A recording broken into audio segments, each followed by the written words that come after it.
ఏదో ఒకటి చేద్దాం అనుకుంటాం, కిరాణా కొట్టు పెడదాం. కానీ సందులో 1000 కిరాణా కొట్లు ఉన్నాయి.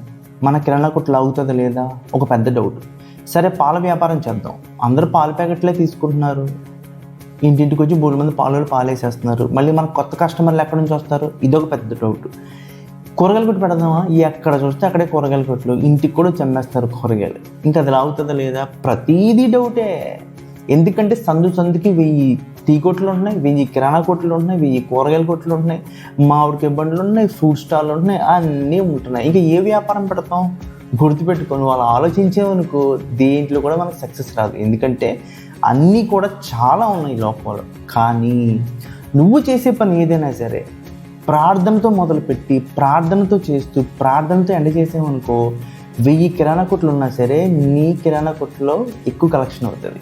1000 కూరగాయల కొట్లు ఉన్నా నీ కూరగాయల కొట్టులోనే ఎక్కువ కలెక్షన్ అవుతుంది. 1000 పాల కొట్లు ఉన్నా నీ షాప్లోకి వచ్చే జనాలు పాల్గొంటారు. నీతిగా న్యాయంగా యథార్థంగా చేస్తూ ప్రార్థనతో మొదలుపెట్టి ప్రార్థనతో కంటిన్యూ చేస్తూ ప్రార్థనతో ఎండ చేసామనుకో, నీకు వచ్చే విజయం ఈ ప్రపంచంలో ఎవ్వరికి కూడా రాదు. కాబట్టి డౌట్లు అవిశ్వాసాన్ని పక్కన పెట్టి యేసు ప్రభు మీద నమ్మకం ఉంచి ఏదైనా స్టార్ట్ చేయి. లేదన్నా నా దగ్గర ఏమీ లేదు, ఖాళీ చేతులు ఉన్నాయి అని అంటావా? ఏసీకి దగ్గర మోకరించి ఏసా ఇదిగో నా ఖాళీ చేతులు, ఏమి చేయడానికి ఏమీ లేవు, నాకు సహాయం చేయి అన్నావు అనుకో, నీ ఖాళీ చేతులు దేవుడు నింపేస్తాడు.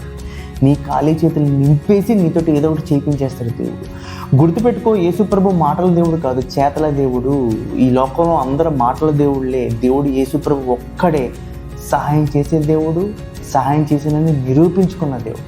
కాబట్టి ప్రార్థన చేసి సహాయం పొందు, విజయాన్ని సాధించుకో. God bless you.